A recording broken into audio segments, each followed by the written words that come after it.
Okay, now the story of Medal of Honor is pretty non-existent, I'll say. It's pretty much a war story. And, I mean, really there's no big main guy like something like in Modern Warfare 2, which had a pretty big story and you had characters that went on and did other things and it had any plot twists or anything. It really didn't have anything in this. So it's pretty much a war story. If you play World War II, except this isn't World War II, this is now. So if you play World War II games, you know, you just like Call of Duty 2 or Call of Duty 3, you just go through the war as different characters and that's the story really. And the same thing here, you just go through it, different characters in Tier 1 division and that's really all you do. So there you go, there's the story. It's pretty whatever, they didn't even try, so which is okay. I mean, it's DICE. They did Bad Company 2, which had a pretty good story and had pretty good likable characters, but this one not so much. So not really big on the story for DICE, obviously. DICE isn't really the story makers, so you know, whatever. Let's go on to the sound of the game. Okay, now the sound in Medal of Honor is pretty good, I have to admit. DICE usually does great sound and great sound effects in their games, and in this one it's no different. Maybe a little step down, but it's still pretty good. The voice acting is actually really, really good. I actually thought it was great in some parts. Some characters are a little weak, but you know, most of the voice acting is really, really good.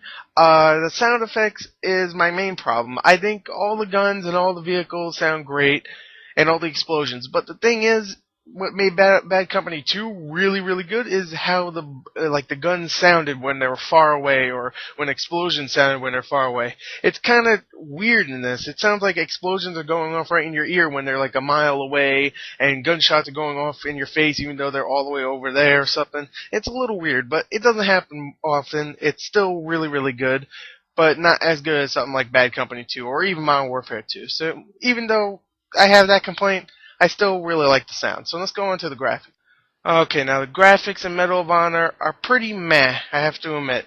Bad Company 2 looked great. I keep saying Bad Company 2 mostly because DICE made that earlier this year. So, you know, it's obvious that I would bring that up. But really, that looked fantastic. That was a fantastic looking game. This one, not so much. I mean, the environments look very boring, the textures are very muddy, and the character models itself looks you know, some character models are cool, and to see you have a whole bunch of enemies on screen, which is really cool. But the thing is, it slows down a lot. Maybe it's just a 360 version, but it really slows down a lot, and it chugs sometimes. I mean, when there's a part where you're in a helicopter and you're shooting at stuff, and every time you use bombs, it just slows down, and it looks terrible sometimes.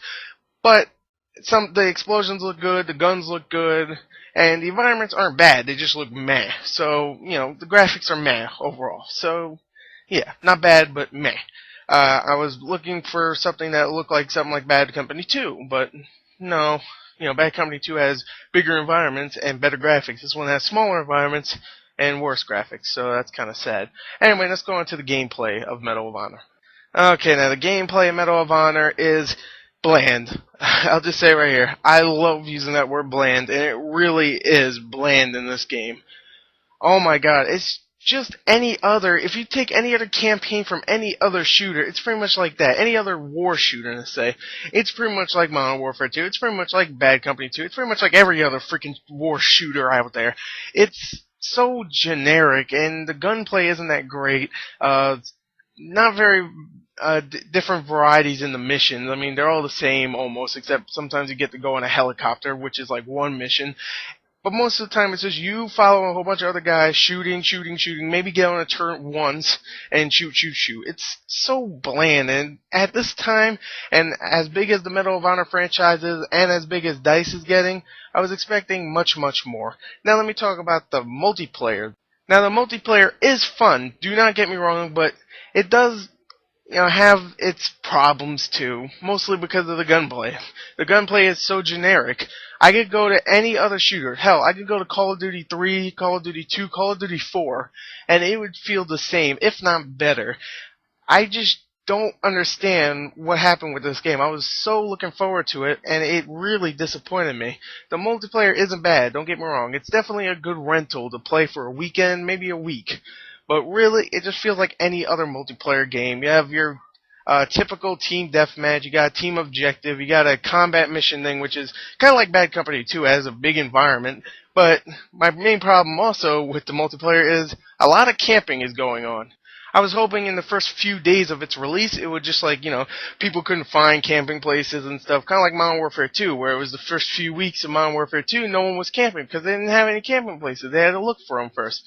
This one, day one, yesterday, oh my god, everybody was camping. I couldn't play it. I found a couple games that people weren't camping, but seriously, why? Bad Company 2 was great because if they were camping, it would take them a long ass time before they killed anybody because the environment was so huge. Take Bad Company 2, make it exactly the same, and put it into a smaller environment, and take almost all the vehicles away.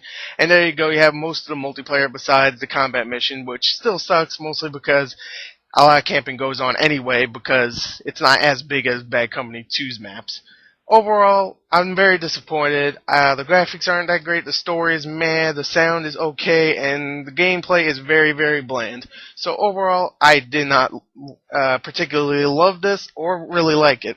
It was okay. So there you go. If you really want to rent it, go ahead. It's not a bad rental, but don't waste $60 on this. I would say maybe 20, maybe 30. So there you go. There's my review. Check the full the written review in the description, and goodbye.